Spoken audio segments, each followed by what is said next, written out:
All right, Larry Fowler, thank you for talking to me all the way from Southern California. Yeah, Mitch, it's good to be with SoCal. you. Yeah, I'm still amazed that we can talk to people so far away and it's like no glitch. And you remember I know. those days on the phone where there's like a three second delay. Yeah, yeah, yeah, yeah. It's amazing. So thank those satellites circling up there. Well, this is I'm not sure the order.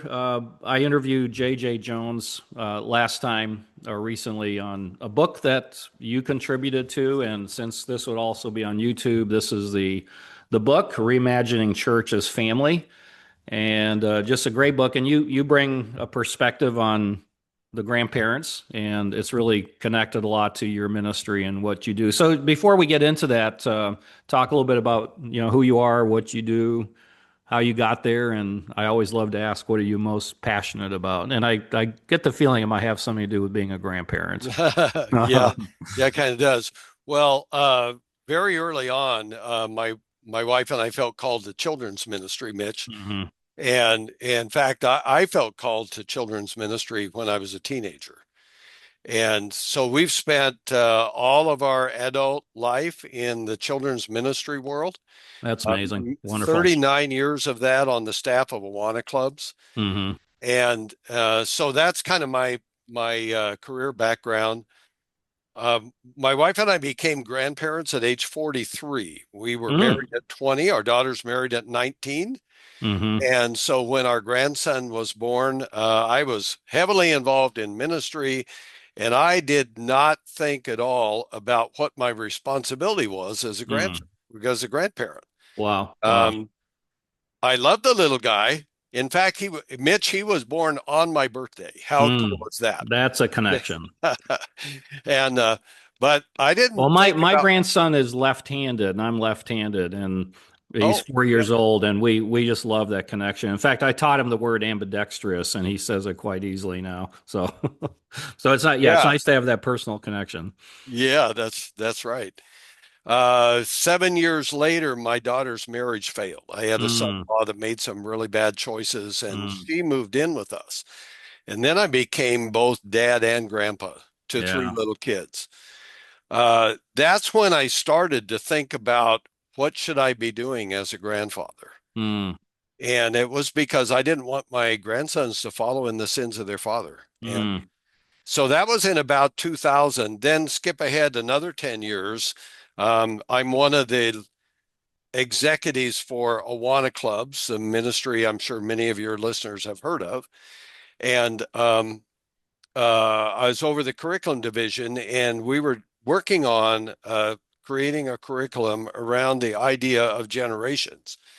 So I was studying all the passages in the Old Testament that had to do with generations. Like why hmm. why is God the God of Abraham, Isaac, and Jacob? Yeah, yeah. Any time it's mentioned. So that's what I was studying, and nothing ever came of the curriculum. But one day after the project kind of stopped, I was sitting in my office with not a lot to do on a Friday afternoon, and I picked up the notes that I had done and started looking at them again. And all of a sudden, scripture hit me with new eyes, Mitch. I Mm, saw something mm, I had never seen before. And a passage that I'd read over and over again, Deuteronomy 4:9. And the last part of it says, teach your children and your children's children. hmm. And I knew that as a father, I had a responsibility before God, but it never occurred to me that as a grandparent, Hmm. grandfather, I was responsible before God for what I did with my grandkids, not just Mm, my kids. And that became such a passion that we moved. hmm. We were living in the Chicago area where the headquarters was, and our son was starting his family here in Southern California. So we moved out of a passion to be obedient to that word. So that's kind of how my journey started in Yeah, the yeah. grandparent thing. Wow, wow. Yeah, and it's fascinating that the Lord put you into a crisis situation to see that shift take about from happen from, and it's interesting that you You alluded to the fact that you knew what you knew what to do as a children's pastor, but now, wow, what about my own grandkids? You know, Yeah, and it's not like you can just bring Awana to the home. I mean, there's some deep levels of commitment to this, yeah. and I love how understanding the theology of that's important. Well, you work for a group called Legacy Coalition. I'll read what that's about from your website. It helps grandparents grow in their biblical role through our resources, events, so that they can have a greater spiritual impact on their family. You probably have answered this somewhat, but how did that come about? It seems like a culmination of everything. You know, like how do we take all of this and provide it as a resource to others? Yeah, well, once we moved to Southern California, I got reassigned in the ministry. I had, of course, been on staff a long time, so I had Mm-hmm. had a little bit of favor, and so they didn't fire me, but they said, Larry, you can't be an executive if you don't at the headquarters. So Yeah. my new assignment was to be kind of a coach or a consultant or connector for children's pastors and mega churches. Mm. So my job was to travel around the country, schmooze with some of the children's pastors in the largest churches in America and pass ideas back and forth and build relationships. And so they started asking me, so why are you living in Southern California? I thought the Awana headquarters is in Chicago. And I'd say, well, Mm. it is, but, and then I would tell them about my newfound passion for grandparenting. Mm. And then I started asking them, Mm. so has your church ever done anything on grandparenting? And Mitch, not Mm. one single church. These are churches of 20,000, 25,000 people that have every ministry thought people have thought of Mm-hmm. regarding the family, except not a single one of them had ever even thought about the idea of a ministry for grandparents. Wow. Wow. Yeah, well, a little later we'll talk about why that happened. So Legacy Coalition was your way of filling in the gap there. Yeah, Yeah, that's yeah. We great. said somebody Yeah, needs to do something about yeah, that. And so that's how our yeah. ministry was formed. You mentioned Awana. My two grandkids, 10-year-old and 4-year-old, they go to Awana here locally, and it's been amazing. In fact, I attribute a lot of their love to the Lord to our relationship with them. But Awana has been such a significant part of that.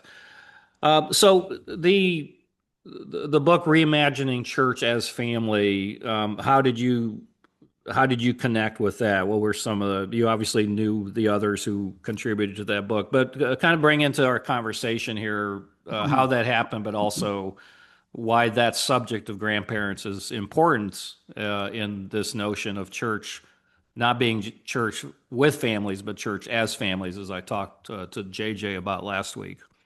Well, actually, I didn't know any of them. I think Oh, they were okay. directed towards me. They wanted to flesh out the book about different aspects of family and different Hmm. kinds of family. And so someone recommended that they contact me and ask me to write a chapter. So I got pulled into it because of that. I gotcha. Okay. Yeah. Okay. Have you met any of the guys? Yeah, Oh, you yeah, have? we were That's great. together at a conference, going to be together at another one in another week. Oh, So that's we've wonderful. become good friends. Yes. Yeah.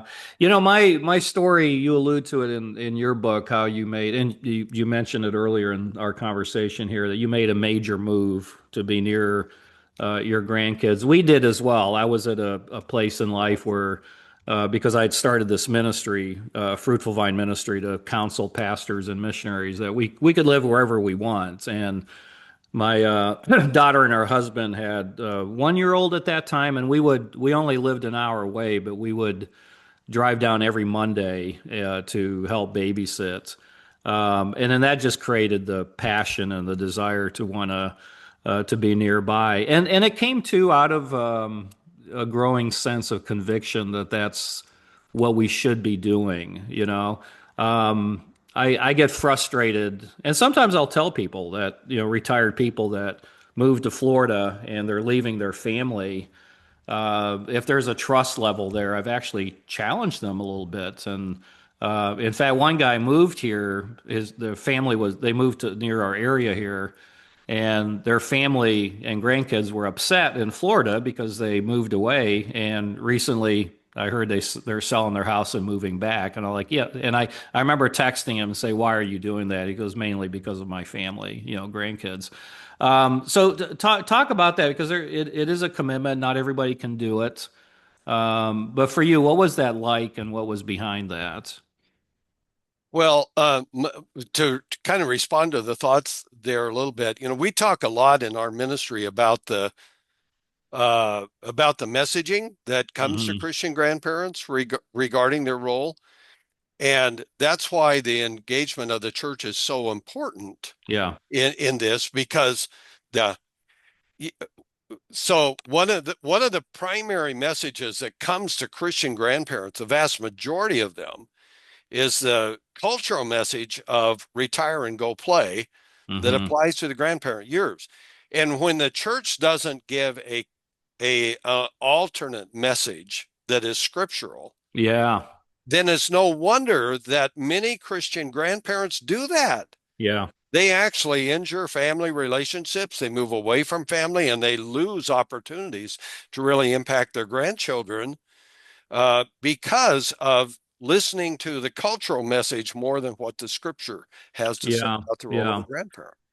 It happens by default, as it did with your story of Yeah. your wife's divorce. What you're talking about is the church messaging, really, really insisting that grandparents and teaching grandparents what their role is with their grandkids, and what often is the default part as well, particularly for really committed grandparents, is if their own adult children are not faithful in leading their children to the Lord, we will come in and say, okay, we're going to fill in the gap. But you're talking about something far larger than that. It's not just, even if your adult kids like mine are walking with the Lord and they're doing a great job training their kids, we still have a very special role in that, don't we? Well, yeah. What role? Well, yeah, I'll go ahead and stepping back to something I just said. When adult children are not leading spiritually well at home, that's a slight rabbit trail there, but I think that's an important. I think people will resonate more with that maybe than how does this all fit into the church, as family. Well, yeah, of course, it's really common. I think that there have been enough research out there that we can say that probably two-thirds of Christian grandparents have at least one of their adult children that are not walking with the Lord like they should. Yeah. So it's a majority of us that face that. Hmm. And yeah, grandparents are the ones that are most likely to step into the gap. Hmm. Uh, they are in a position of incredible, significant influence, but they may not take advantage of that. And that's Hmm. why we want to see the churches equipping grandparents. Many times churches treat older adults according to their age rather than according to their family relationship. Yeah. And so, uh, in our research that we've done, which hasn't been extensive, but even if we're off two or three times, it's still significant. We found that only 1%, Mitch, of Christian grandparents have ever heard a sermon or attended a class or read an article on their role. Yeah. Wow. So they're Wow. not Mm. equipped. And so Mm. so if they have adult kids that have walked away, they're thinking, so what should I do? And a bunch of them figure it out, Yeah. but a bunch of them don't. Yeah. And we can really help. The church needs to help those people be equipped Yeah. to be the So best influencers in their in grandkids. a large measure, Legacy Coalition, what you do is what you want to see the church doing, and is a lot of what you do empowering the church. I mean, you're obviously Yeah. you're working directly with grandparents, but what are you telling the church? What are you encouraging them to do? And with that question, how do you help grandparents also see? Because you mentioned that there's a difference between being good grandparents over being biblically responsible parents. So, what is that? What does it mean to be a biblical responsible parent? How does the church emphasize that? What do the grandparents need to grasp in order to, move that direction? Well, just a quick comment about the good grandparent. If we say I'm a good grandparent, many times we are measuring ourselves either by our own family Hmm. experience or by culture. Yeah, A biblical grandparent is one that is focused on passing on faith to future generations, I love that. perpetuating faith, and doing everything we can to be an influence both in our walk and in our talk. Um, the Bible talks a lot about grandparents being storytellers. We are to Hmm. be the ones that pass on the stories of God's work, God's words. Um, that is a theme throughout the Old Testament Mm, that mm. that we need to follow and be a part of. We're the connectors between God's work in the previous generations with God's presence in future generations Yeah, in their yeah. lives. I love that. Where do you, yeah, it's Deuteronomy 4:9 again, isn't it? Yep. So where do you go to the Bible to illustrate this? Well, the very first time that Scripture talks about um, multiple generations is Exodus chapter 10, verse 2, I believe it is, Hmm. where right in the middle of the plagues, God says, and he's speaking to the children of Israel through Moses, tell Hmm. your children and your children's children how I have done all these things Hmm. to the Egyptian. So God is instructing them right there. Look, you pass on faith stories, and we Hmm. see that. We see it in the book of Deuteronomy. We see it. We see it fail. We see the failure of Israel Hmm. to do that at the beginning of book of Judges. We see it uh, given as a guide in Psalm 78. So Hmm. over and over again, we see a lot of references, a number of references in the Old Testament to four generations, where we are to think four Hmm. generations, not just Yeah. about our grandkids, but about our grandkids' grandkids, and Hmm. and so it's a theme that's pretty prevalent throughout the Old Testament. Yeah, yeah. Yeah, and really, what it leads the grandparent. This is what we're encouraging grandparents to do, and the church to be thinking about is asking the question: what does God want with us as grandparents? Yes. What is our role in directing our grandkids to Christ and to the gospel? Not every grandparent can make a major move, but what can they do? You talk about developing new strategies. Expand on that a little bit. Well, yeah, not all grandparents can move close to grandkids, and frankly, our kids don't all cooperate and live in the same country. Yeah. So it's impractical for many, but you know what? We can still influence them at a distance. Hmm. And so it starts just by determining I'm going to be intentional about this. I'm going to take advantage of opportunities that I do have. So when you go to visit them, for example, if you do live at a distance, when you go to visit them, what do you do with them while you're Yeah. there? Yeah. How do you stay connected with them through FaceTime or texting or whatever it is? How do you overcome relational barriers and spiritual barriers? All of those are issues that can be alleviated to a Hmm. great extent if we just really become intentional and ask God to help us do the best we Yeah. can. Yeah. So rather than asking the question, what should the church do to empower this, maybe share an example of where you've seen a church really effective in this area. Yeah, we're getting more and more. When we first started our ministry, Mitch, there was not one church in America that we could find that was equipping grandparents. Hmm. We have about 2,500 now. It- for example, one is Shades Mountain Church in Birmingham, Alabama. Hmm. They're a church that has established a group called Grand Life, and they do uh, newsletters on a regular basis to the grandparents in their church, giving them practical ideas and so forth. They will schedule classes from time to time. Mm-hmm. Another one is Skyline Church in San Diego. They have a monthly gathering of grandparents after the Sunday morning services. They get together for lunch and then they'll have a Mm-hmm. teaching time about it. They just completed a series for brand new grandparents or wannabe grandparents. You know, when the baby's in the Mm-hmm. oven, uh, Mm-hmm. what do grandparents do? They want to Yeah, catch yeah, I love grandparents that. right at the beginning to make sure that they have a vision for what's gonna happen. We do our ministry. You kind of said it a little bit earlier, but our ministry, as much as we can, we want to work through the local church. Yeah, yeah, I We sense want that. the local Mhm. church to be the one that is equipping grandparents. Yeah.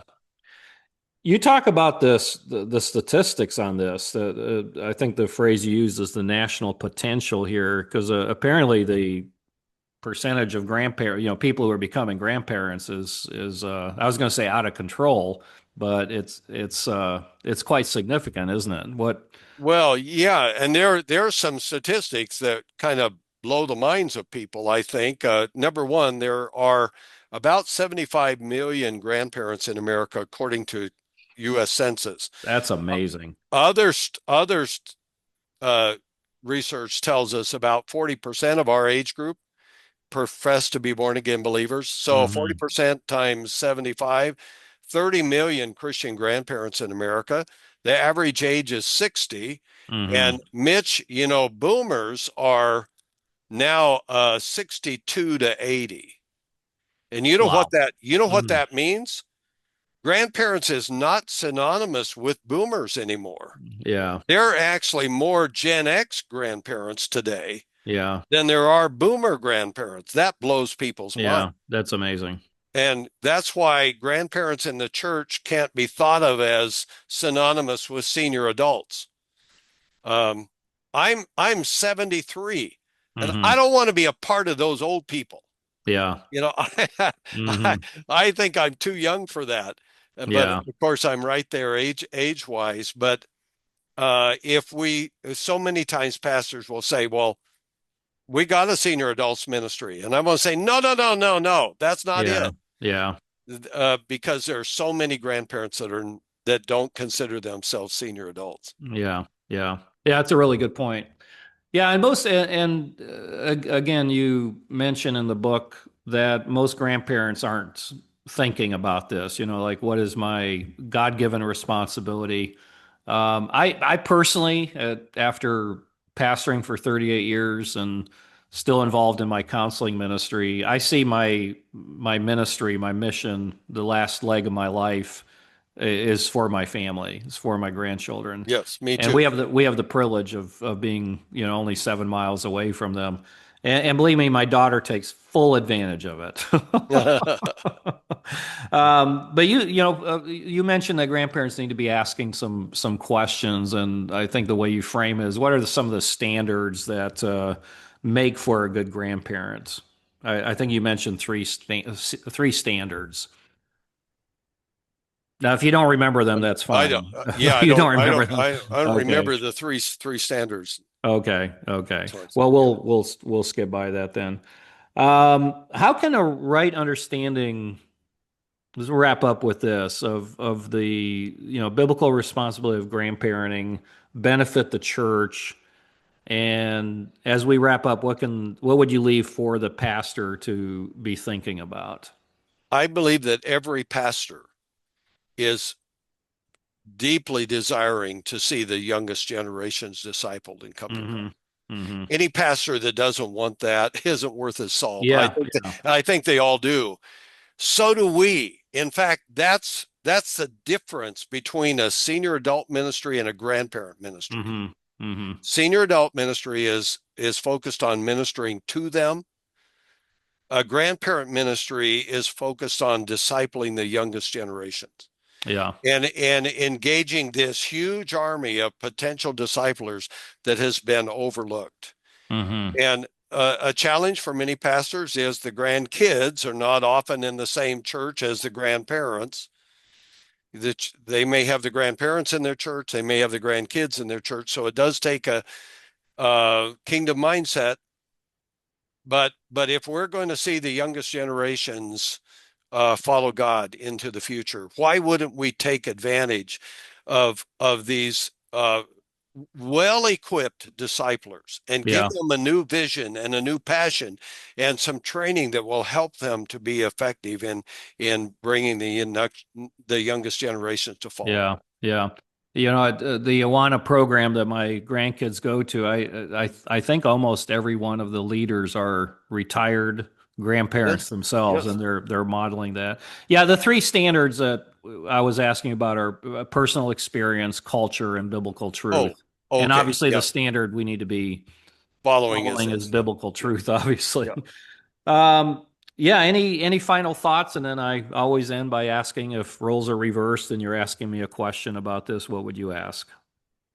Yeah. Well, my final thoughts for the church is that look, we all see all the numbers that are depressing about how our young people are walking away, Mm-hmm, mm-hmm, mm. and we need all hands on deck. Yeah, And in many churches, pastors are wondering, what do I do with the older third of the congregation? yeah, yeah. And here they are, they're trying to keep the young people from walking away. Let's engage those people back in. Let's Mm-hmm, don't marginalize them, put them on a shelf. Let's engage them and engage them where their heart is. Mitch, you just said it. mm-hmm, You said at this stage of life, it's more about family for you mm-hmm. than anybody else. And frankly, that's where a lot of grandparents' heart is. Yeah. Once that grandchild is born, oh my, Mm-hmm, there's mm-hmm. this new motivation to be involved in family. So why don't we leverage that for discipleship? Why don't we leverage that Yeah, for yeah, evangelism? yeah. Well, you've left a lot for to chew on again, the book, Reimagining Church as Family. So yeah, what do you want to ask me? So, Mitch, what is your greatest concern for your family? Culture, the world that we're growing up in, that they're growing up in, how rapidly it's changing from now. That's all. Grandparents and parents have always said that. From the age of newspapers to television to computers. Um, I pray every morning for my grandchildren. I have an adult child who's walked away from the Lord too, so I've seen what happens when you feel like you've done everything right. Yes. So I think the burden would be that in the end they say no.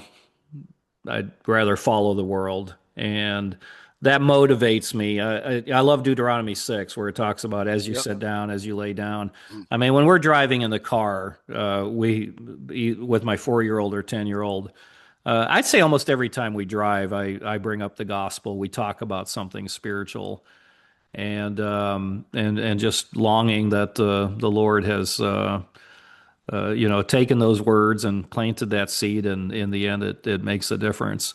And I'll end with this. It doesn't fully answer the question, but I'm part of a new church plant.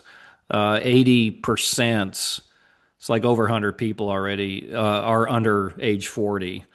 And there's about 10 of us who are over 60.